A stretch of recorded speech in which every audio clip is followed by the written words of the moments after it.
tangan sorak-sorai bagi Tuhan Yesus, Raja di atas segala raja. Silakan duduk Bapak Ibu yang terkasih, Shalom. Bagaimana kabarnya hari ini?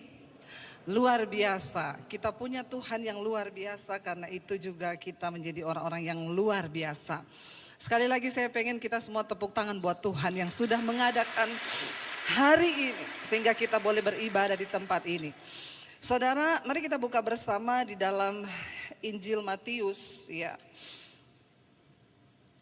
Injil Matius, kita sedang memperingati kematian Kristus, ya. Ayat pasal yang ke-27. Mulai ayat yang ke-27, ya. Injil Matius 27. Saya pengen kita baca saja mulai ayat yang ke-27. Minta tolong tisunya mungkin bisa dibawa ya. Saya tuh dari situ tadi sudah tidak tahan saudara, ya, udah air mata ya terus mengalir. Mengingat betapa Tuhan tuh baik saudara buat kita. Terima kasih Pak, ya. Matius 27 ayat yang ke-27 mulai, kita langsung baca dari judul perikopnya, Yesus diolok-olokkan. Ayat 27 saya dikatakan begini saudara. Kita baca secara bergantian, saya 27, saudara 29, 28 dan selanjutnya ya. Kemudian serdadu-serdadu wali negeri membawa Yesus ke gedung pengadilan, lalu memanggil seluruh pasukan berkumpul sekeliling Yesus. Mereka menanggalkan pakaiannya dan mengenakan jubah ungu kepadanya. 29.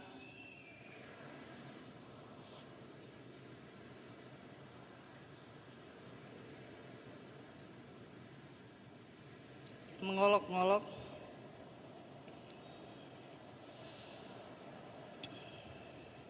Iya, mereka berkata, "Salam hai Raja orang Yahudi." Kita tahu bersama Yesus dijatuhi hukuman. Kenapa? Karena dia dianggap penista raja. Dia datang mengaku sebagai raja di atas segala raja, raja orang Yahudi. Karena itu mereka mengolok-ngolok dia. Mereka berkata, "Salam hai Raja orang Yahudi." Ayat 30 berkata, mereka meludahinya dan mengambil bulu itu dan memukulkannya ke kepalanya. Sesudah mengolok-ngolok dia, mereka menanggalkan jubah itu daripadanya dan mengenakan pula pakaiannya kepadanya. Ya, kemudian mereka membawa dia keluar untuk disalibkan. Ayat yang ke-32 firman Tuhan berkata, ketika mereka berjalan keluar kota, mereka berjumpa dengan seorang dari Kirene yang bernama Simon. Orang itu mereka paksa untuk memikul salib Yesus. 33.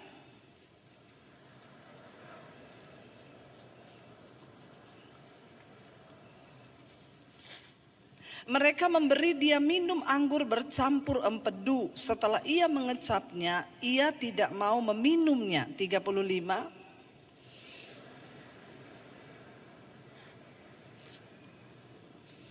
Lalu mereka duduk di situ menjaga dia. 37.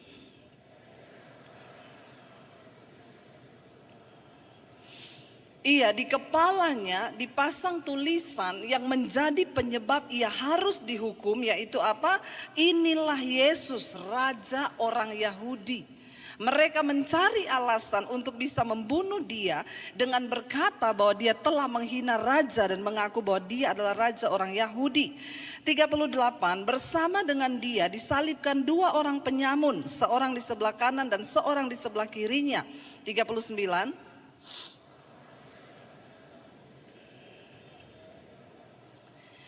Mereka berkata, "Hai engkau yang merubuhkan bait suci dan dapat membangunnya kembali dalam 3 hari, selamatkanlah dirimu. Jikalau engkau anak Allah, turunlah dari salib itu." Saudara, ketika seseorang tidak mengerti akan karya keselamatan, maka mereka tidak tahu. Dulu saya berpikir orang Kristen itu bodoh. Kenapa mereka percaya kepada Yesus yang mati? Kalau Yesus itu Tuhan, gak mungkin dia mati. Dia bisa turun dari kayu salib, merubah dirinya dengan kuasa Allah. Dia bisa menaklukkan segalanya. Karena saya tidak tahu bahwa Yesus memang harus datang untuk mati. Itu karya terbesar yang sudah Tuhan kerjakan bagi kita. Mereka juga mengolok-olok dia, sama seperti saya waktu itu yang berkata, kalau memang engkau itu anak Allah, turunkan dirimu dari atas kayu salib itu. Ya, lalu ayat yang ke-41 dikatakan, demikian juga imam-imam kepala bersama-sama dengan ahli-ahli Taurat dan tua-tua. Ya, semua mengolok-olokkan dia dan mereka berkata, 42,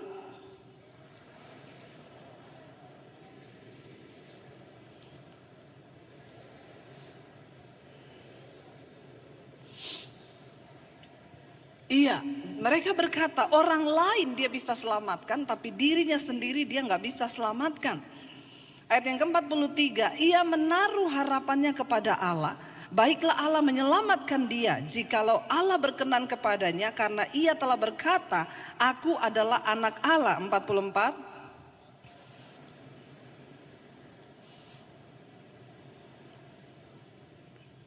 Saya pengen kita fokus sekarang, saya mulai dari 45. Ini pembahasan kita, tadi itu pembukaan. Yesus mati. Mulai dari jam 12 kegelapan meliputi seluruh daerah itu sampai 3 jam. Saudara, banyak ahli yang berkata itu adalah fenomena alam atau yang biasa disebut adalah gerhana matahari. Tapi itu bisa dibantahkan dengan kita tahu gerhana matahari itu tidak bisa sampai 3 jam. Yang kedua itu adalah saat perayaan, ya Paskah. Tidak mungkin, kenapa? Karena itu terjadi pada bulan purnama. Tidak mungkin di saat bulan penuh itu akan terjadi gerhana matahari. Jadi sudah terbantahkan.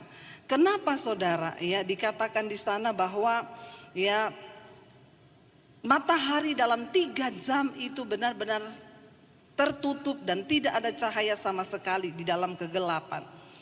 Firman Tuhan berkata dalam Yohanes pasal yang pertama ayat yang ke-9. Di sana Yohanes bernubuat tentang kedatangan Kristus. Injil Yohanes 1 ayat yang ke-9 firman Tuhan berkata begini. Terang yang sesungguhnya yang menerangi setiap orang itu sedang datang. Kata Yohanes, ke dalam dunia. Ia telah ada di dalam dunia dan dunia dijadikan olehnya, tetapi dunia tidak mengenalnya. Ia datang kepada milik kepunyaannya, tetapi orang-orang kepunyaannya itu tidak menerimanya. Saudara tahu kenapa saat itu dunia, bumi diliputi oleh kegelapan ketika Yesus disalibkan.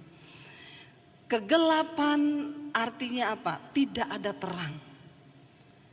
Ketika manusia berusaha untuk melenyapkan terang yang sesungguhnya itu, ya maka alam pun berduka. Ada sesuatu keajaiban yang terjadi saudara. Ya mari kita melihat hari-hari ini pun begitu banyak orang sedang bertentangan dengan kebenaran dan mereka berusaha untuk membunuh kebenaran itu. Ketika Yesus dibunuh saudara, ketika Yesus disalibkan, matahari tidak bersinar 3 jam. Bumi seolah diputar kembali kepada penciptaan yang semula, semuanya gelap. Bumi sedang diriset ulang. Kenapa? Karena sudah begitu kotor dengan dosa. Kematian Kristus itu meriset ulang saudara. Semua kegelapan itu akan sirna dengan kebangkitan. Kematiannya di atas kayu salib. Sebab dialah terang yang sesungguhnya. Tetapi manusia tidak mengenal terang itu. Bahkan mereka berusaha untuk membunuh terang itu. Kenapa matahari? Kenapa saat itu tidak ada cahaya? Tiba-tiba gelap. Saya percaya semua orang melihat saat itu sesuatu yang menakutkan. 3 jam tidak ada cahaya. Sebab dunia sedang diriset ulang. Penciptaan pertama kali dalam kitab Kejadian dikatakan bumi tidak ada cahaya, hanya kegelapan. Yesus datang membawa terang yang sesungguhnya itu ke dalam dunia. Kematiannya di atas kayu salib itu meriset ulang kembali dunia ini saudara. Dan kita akan lihat nanti. Ya, dikatakan terang yang sesungguhnya itu yang menerangi setiap orang sedang datang ke dalam dunia dan ia telah ada di dalam dunia. Dunia dijadikan olehnya dan dunia ini miliknya, tetapi kepunyaannya tidak mengenal dia. Dan lalu di sana dikatakan saudara, kalau kita lihat ya, kita kembali pada pembacaan kita tadi. Kira-kira jam 3 berserulah Yesus dengan suara nyaring. Matius pasal 27 ayat 46 tadi berkata, kira-kira jam 3 berserulah Yesus dengan suara nyaring ketika akhirnya cahaya itu kembali menerangi 3 jam. Yesus berseru, Eli, Eli, lama sabachthani. Di sana dikatakan dia berseru dengan suara nyaring yang artinya, Allahku, Allahku, mengapa engkau meninggalkan aku? Dulu ketika saya belum mengenal Yesus, ayat ini sering dipakai untuk menyerang. Kalau memang Yesus adalah Tuhan, kenapa dia berkata, jangan engkau tinggalkan aku? Allahku, Bapakku, kenapa engkau meninggalkan aku? Saudara, seringkali kita lupa kenapa Yesus berteriak seperti itu ketika dia sedang ada di atas salib, ketika dia akan dibunuh, saudara. Karena dia sedang menggantikan posisi saudara dan saya. Dia berteriak, Bapa, kenapa engkau meninggalkan aku? Dia sedang berdiri di atas kayu salib menggantikan posisi saudara dan saya. Di mana seringkali kita itu merasa Tuhan meninggalkan kita. Ketika kita sedang ada di dalam tekanan, betapa banyak ibu-ibu yang datang kepada saya dan berkata, Tuhan di mana, Bu? Kenapa suami saya meninggalkan saya? Manusia itu selalu berpikir ketika tekanan datang di dalam hidupnya, persoalan datang, masalah datang, dia dihianati oleh suami, dihianati oleh anak, lalu kita berpikir Tuhan meninggalkan kita. Tetapi itulah konsekuensi dari dosa. Kenapa, saudara? Dosa membuat hubungan kita dengan Tuhan terpisah. Dan inilah keadaan yang paling mematikan bagi seorang manusia. Di saat apa? Waktu hidupmu terpisah dari Tuhan. Kenapa? Karena dialah sumber kehidupan kita. Yesus sedang berteriak mewakili kita kepada Bapa. Bapa, Bapa, mengapa engkau meninggalkan aku? Saudara, saya baru mengerti ketika saya membaca ulang firman ini. Saya baru mengerti ternyata teriakan ini mewakili saya dan saudara. Ketika kita terkungkum oleh dosa, sebab upah dosa itu ialah maut. Tidak ada satupun dari kita yang selamat. Karena semua manusia telah berbuat dosa dan kehilangan kemuliaan Allah. Berapa banyak ketika kita dihianati oleh suami, istri, keluarga. Waktu kita merasa tertekan, waktu kita sedang mengalami hal-hal berat. Lalu kita berpikir, Tuhan, kenapa engkau meninggalkan aku? Itulah perasaan yang paling membunuh ketika kita merasa Tuhan meninggalkan kita. Saya pernah merasakan satu perasaan di mana Tuhan meninggalkan saya ketika kami sekeluarga mengalami tabrakan mobil. Mobil kami hancur 80%, terbalik ke sebelah jalan tol, ditabrak oleh bus yang begitu besar.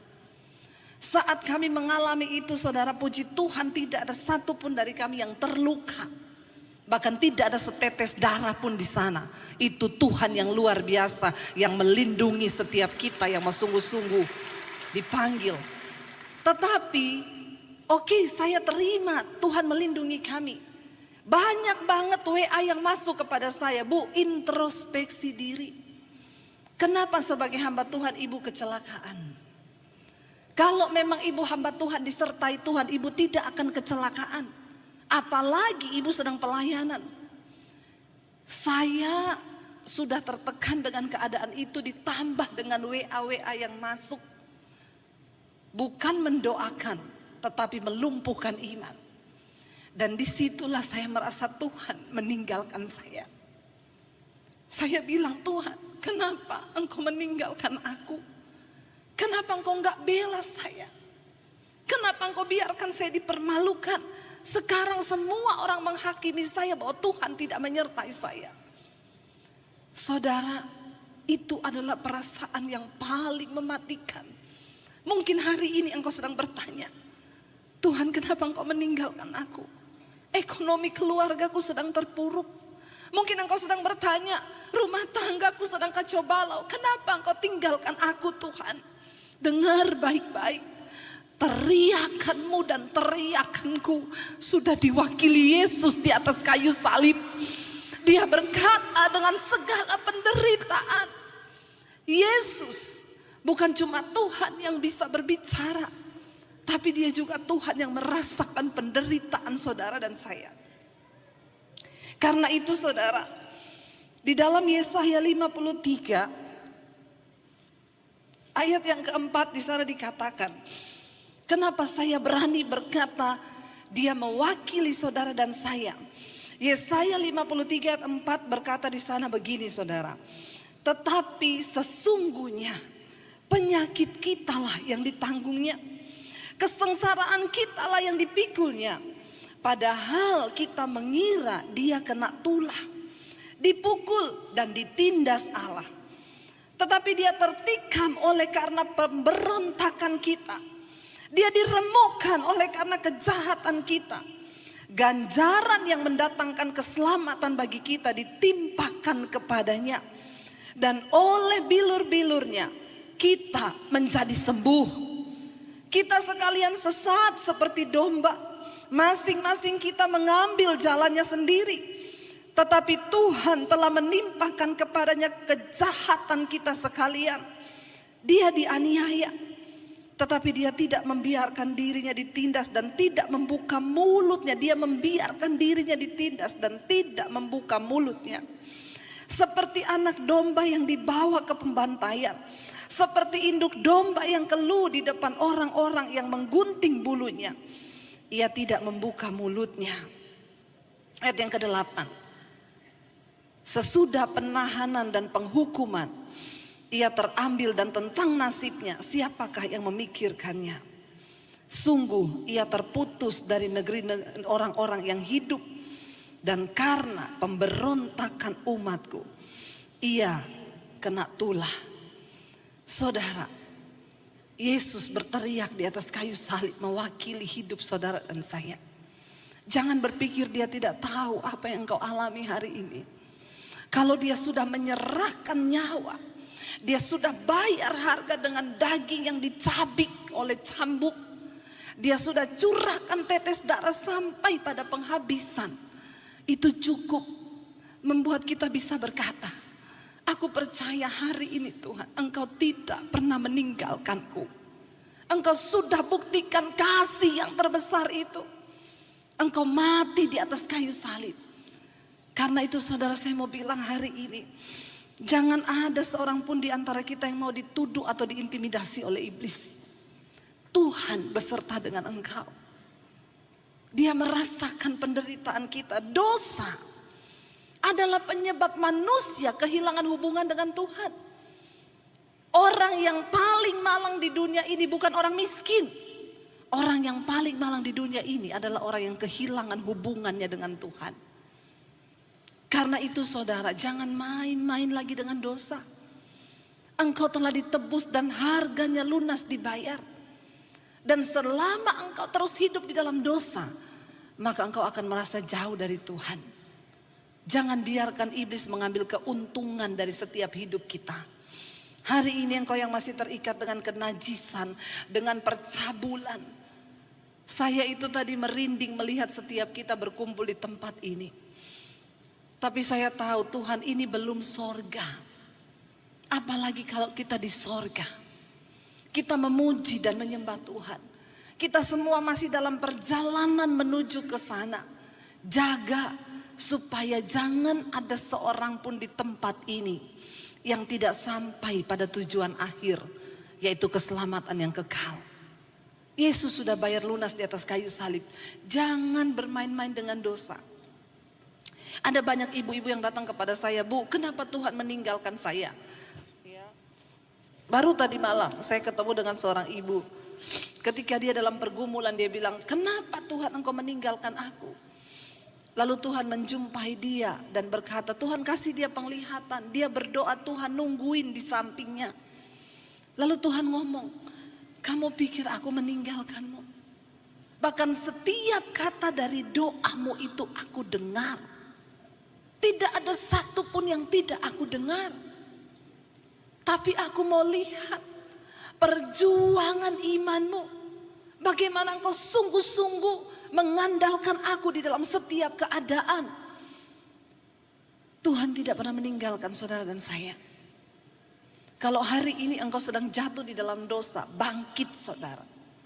Jangan bermain-main dengan dosa, karena itu artinya kita tidak menghormati darah dan tubuh Kristus. Kita telah ditebus. Yesus mewakili teriakan orang-orang yang merasa hubungannya terputus dengan Tuhan akibat dosa. Sebab akibat dosa itu ialah maut. Tidak ada seorang pun dari kita yang selamat. Tapi ketika kita mau sungguh-sungguh cari Tuhan, Tuhan berkata, carilah aku selama aku berkenan untuk ditemui. Kemarin ada seorang yang datang kepada saya untuk minta dibaptis. Saya tanya, tiba-tiba masuk di HP saya. Maaf saudara, HP saya ini yang masuk WA puluhan ribu. Untuk bisa membukanya pun saya berdoa. Saya meminta maaf kalau saya tidak bisa membalas semuanya karena saya begitu terbatas. Tiba-tiba berapa waktu yang lalu ada WA yang masuk, tulisannya gini, Ibu, saya mau dibaptis. Di antara semua WA yang masuk itu saya tertarik dengan WA satu ini yang berkata, Ibu, saya mau dibaptis. Saya langsung balas karena saya tahu orang minta dibaptis itu berarti dia mau bertobat. Lalu saya balas, oh iya, asal gerejanya dari mana? Kenapa mau dibaptis? Dia balas, saya tidak ke gereja karena saya bukan orang Kristen. Dia dari seberang. Saya tanya, kenapa mau dibaptis? Karena saya mengalami Tuhan. Jadi saudara, ketika dia mencari Tuhan, diawali dari papahnya meninggal, lalu dia berpikir bahwa dengan dia sembahyang buat bapaknya, 5 waktu itu bisa menyelamatkan bapaknya. Semakin dia cari, semakin dia berdoa. Dia berkata, kalau memang dengan saya sembahyang 5 waktu bapak saya bisa selamat, saya akan melakukan 10 waktu, bukan 5. Lalu dia mulai bertanya, apakah Tuhan itu benar-benar ada? Apakah sorga itu benar-benar ada, neraka itu benar-benar ada setelah saya mati? Setelah manusia mati, manusia itu kemana? Dia mulai mencari kebenaran. Dia membuka semua kitab saudara. Saya difotoin, dilihatin itu buku-buku satu meja saudara. Catatan kalah saya saudara, kalah.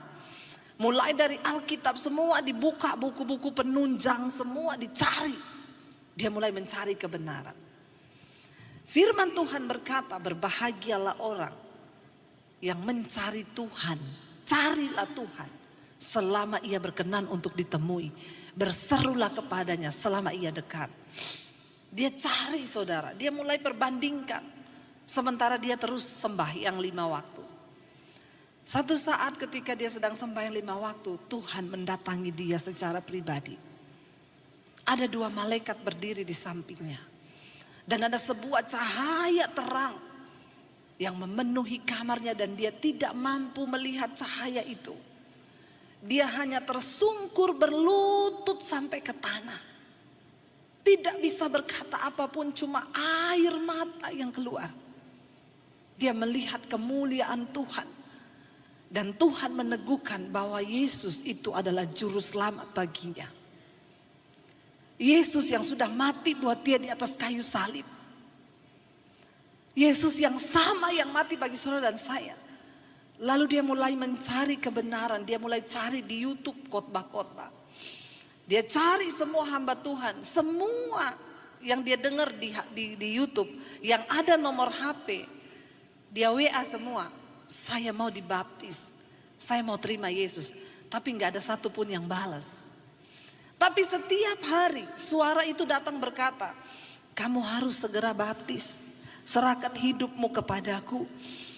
Tiap hari dia nangis, tidak bisa tahan hadirat Tuhan yang begitu kuat. Lalu dia berkata, Tuhan tunjukkan, saya mau dibaptis.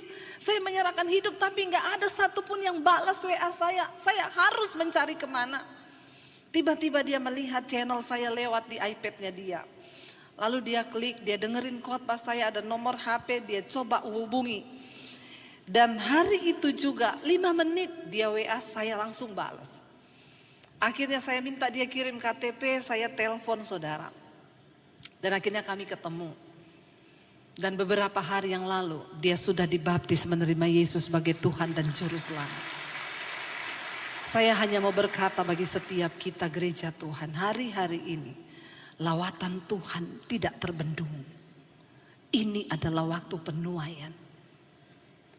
Kalau saudara tidak mau bersaksi, maka Roh Kudus sendiri yang akan bersaksi. Orang dijumpai Tuhan di dalam kamar-kamar tidur mereka. Kita yang hari ini sedang merayakan kematian Kristus. Jangan sampai Tuhan berkata kepada saya, sampaikan kepada umatku. Jangan sampai mereka yang terdahulu jadi yang terkemudian. Yang terkemudian menjadi yang terdahulu. Orang-orang sedang mencari jalan kebenaran. Jangan sampai orang Kristen tertidur dan kita tidak bisa melihat lagi kebenaran itu. Yesus mewakili teriakan kita yang merasa seringkali Tuhan meninggalkan kita. Dia tidak pernah meninggalkan saudara dan saya. Dia selalu ada bagi saudara dan saya. Kita kembali pada firman ini saudara. Dia berteriak dengan nyaring, Eli, Eli. Lama sabaktani, yang artinya Allahku, Allahku, mengapa engkau meninggalkan aku? Akibat dosa adalah kematian. Dan Yesus tahu dia sedang menanggung segala kutuk kita di atas kayu salib. Dan itu artinya dia sedang berada di bawah kutuk dosa. Dia terpisah dari Allah. Mendengar hal itu beberapa orang yang berdiri di situ berkata, ia memanggil Elia. Dan segeralah datang seorang dari mereka, ia mengambil bunga karang, mencelupkannya ke dalam anggur asam. Lalu mencucukkannya kepada sebatang bulu dan memberi Yesus minum. Tetapi orang-orang lain berkata, jangan. Baiklah kita lihat apakah Elia akan datang untuk menyelamatkan dia. Yesus berseru dengan suara nyaring. Lalu ia menyerahkan nyawanya. Yesus mati. Karena dia menyerahkan nyawanya. Tidak ada yang bisa mengambil nyawa Yesus. Kenapa dia mati? Karena dia menyerahkan nyawanya. Saya percaya kalau dia tidak menyerahkan nyawanya, maka dia tidak akan pernah mati. Apa yang Yesus ucapkan ketika dia saudara, ya sudah diminumi anggur, sudah disalib. Lalu dengan suara nyaring dikatakan dia berseru. Apa yang Yesus serukan saat itu? Dia cuma bilang sudah selesai. Dan saat itu dia menyerahkan nyawanya. Saudara, saya percaya Yesus tidak akan pernah mati kalau dia sendiri tidak menyerahkan nyawanya. Yohanes 19 ayat 28 berkata di sana. Yohanes 19, Injil Yohanes 19 ayat 28. Sesudah itu, karena Yesus tahu bahwa segala sesuatu telah selesai, berkatalah ia, supaya genap yang ada tertulis dalam kitab suci, aku haus. 29, di situ ada suatu bekas penuh anggur asam. Maka mereka mencucukkan bunga karang yang telah dicelupkan dalam anggur asam pada sebatang hisop, lalu menguncukannya ke mulut Yesus. Ini yang lebih lengkap, ayat berkata, sesudah Yesus minum anggur asam itu, berkatalah ia, sudah selesai. Lalu ia menundukkan kepalanya dan menyerahkan nyawanya. Dengar baik hari ini saudara, Yesus sudah menyelesaikan setiap urusan dosa kita di hadapan Bapa. Karena itu hari ini mari kita bangkit dan berdiri berkata, kami mau menjadi umat yang sudah dibebaskan. Kami tidak akan takluk lagi kepada hukum dosa.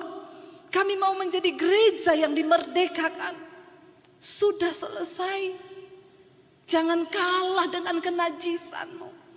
Jangan kalah dengan perselingkuhan. Jangan kalah dengan semua pergumulan dosamu. Dekatkan dirimu dengan Tuhan. Saya lupa bersaksi. Orang yang dibaptis kemarin itu, dia perokok saudara, perempuan.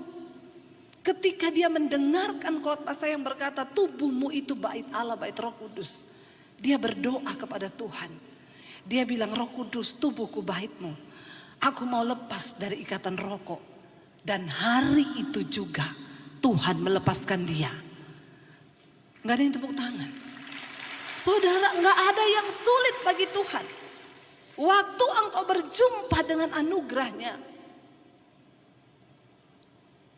saya melihat betapa luar biasa Tuhan bekerja. Dan dia bukan orang biasa, dia seorang artis. Tapi saya belum bisa bukakan identitasnya. Tuhan itu baik. Tuhan itu luar biasa. Dengar baik-baik, Yesus bilang sudah selesai. Lalu dia menyerahkan nyawanya. Biar hari ini kita semua merenung saudara. Tuhan sudah melakukan yang terbaik bagi hidup saudara dan saya. Nyawa yang dia serahkan. Tidak ada seorang pun yang mengambil nyawa Yesus. Tetapi dia yang menyerahkannya untuk saudara dan saya. Dia menjatuhkan kutuk dosa atas daging.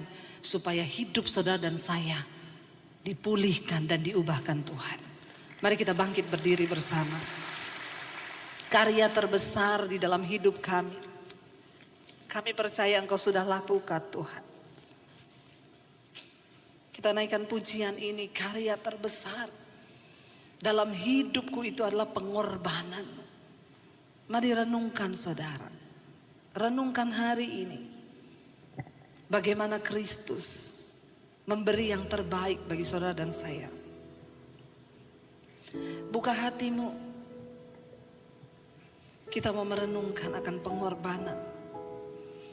Karya terbesar yang dia buat bagi saudara dan saya. Kasih yang terindah. Amin. Hati yang mulia. Hanya ku temukan di dalam-Mu, Yesusku. Pujian dari hatiku selalu di setiap waktuku. Tiada pernah berubah kasih-Mu. Mari angkat tanganmu pada Tuhan, saudara, katakan.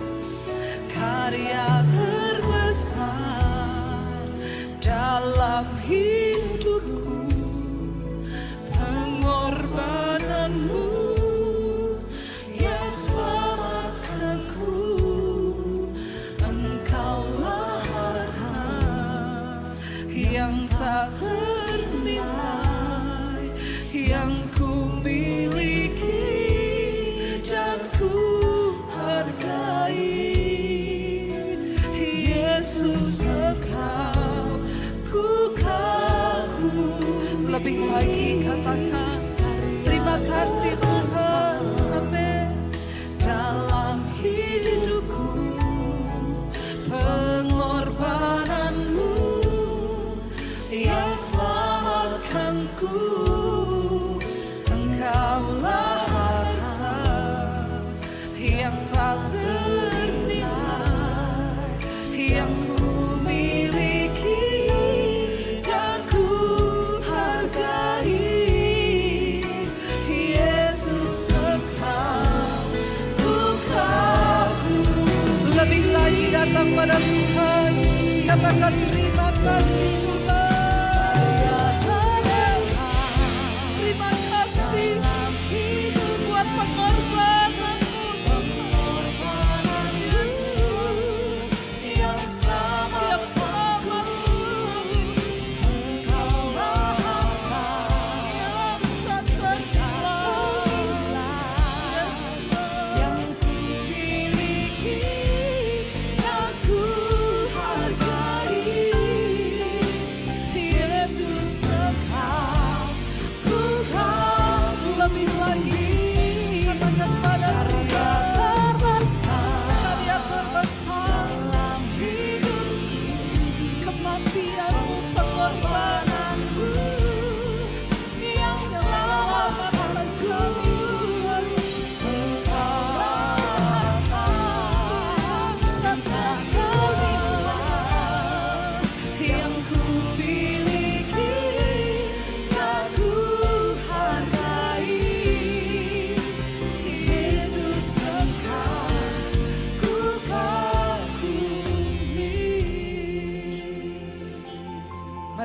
sukacitamu dalam hadirat Tuhan.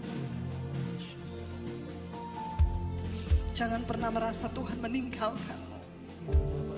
Apapun keadaanmu hari ini, Dia berikan nyawa, Dia beri yang terbaik.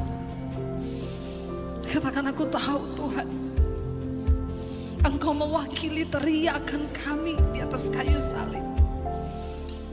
Kami mau Tuhan hari ini, kami mau tinggalkan segala dosa. Dengan cara itu kami menghormati kematian-Mu. Yesus berkata, sudah selesai saudara. Sudah selesai. Katakan terima kasih Tuhan. Terima kasih Tuhan. Engkau bayar lunas semuanya. Engkau terima segala kutuk yang harusnya kami tanggung. Karena itu kami bersyukur Tuhan.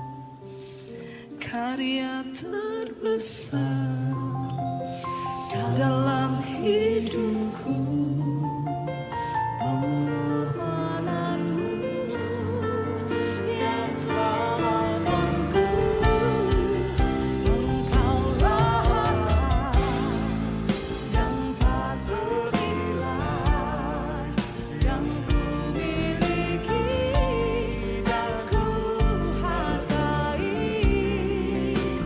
Yesus, Engkau ku kagum. Karya terbesar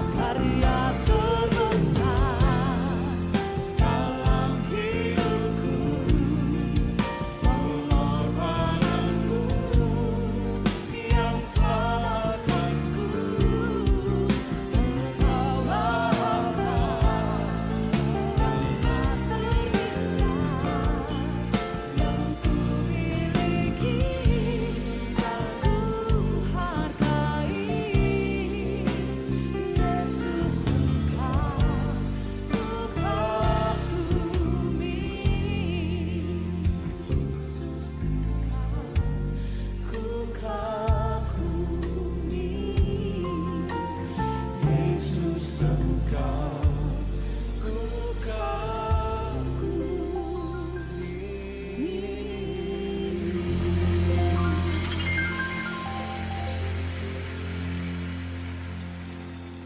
Saudara,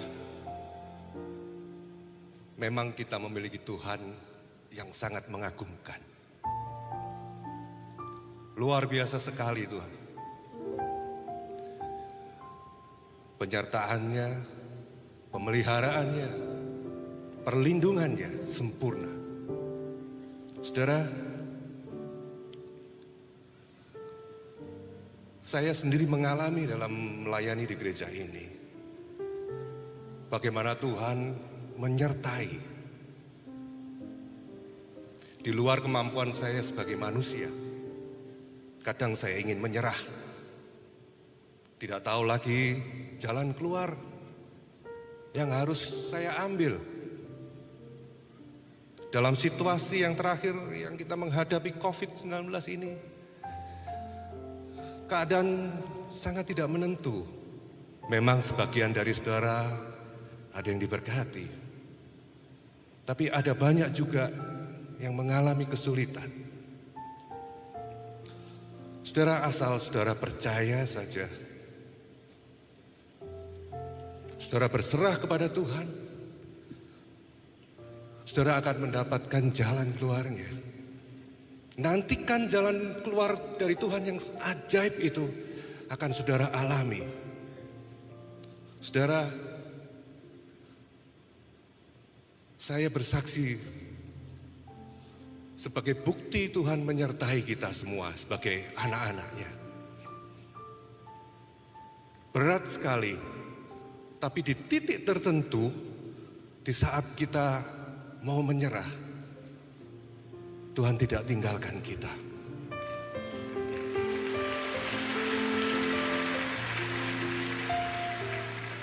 Percayalah, sudah teruji bagaimana saya mengalami persoalan-persoalan sebelum COVID. Selesai persoalan langsung masuk ke COVID. Belum sempat kami recovery, langsung dihantam badai berikutnya. Tapi dalam perjalanan itu seolah-olah awan gelap badai, tapi tidak pernah ditinggalkan. Saudara, bagaimana cara memelihara gereja ini? Dalam 2 tahun tidak ada ibadah. Saya tidak pernah meminta proposal kepada orang juga. Tapi disitulah Tuhan memelihara. Banyak hal ajaib saya alami.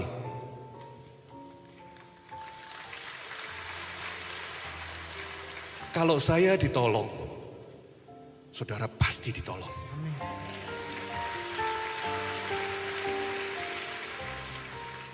Mujizat terbesar juga bukan karena saudara menerima berkat yang besar atau sembuh dari sakit. Mujizat yang terbesar adalah pada saat saudara boleh mengenal Dia sebagai juru selamat kita. Pengorbanannya di atas kayu salib yang luar biasa untuk saudara dan saya. Tidak semua orang di muka bumi ini mengalami anugerah boleh mengenal Dia sebagai juru selamat. Tapi saudara dan saya boleh mengenal Dia dan menjadikan Dia sebagai Tuhan kita. Saudara, akhiri pertandingan dengan sempurna. Saudara, jangan putus di tengah jalan, tapi tetap dalam iman, tetap mengasihi Tuhan. Berjalan sesuai dengan Ya, hidup saudara dan saya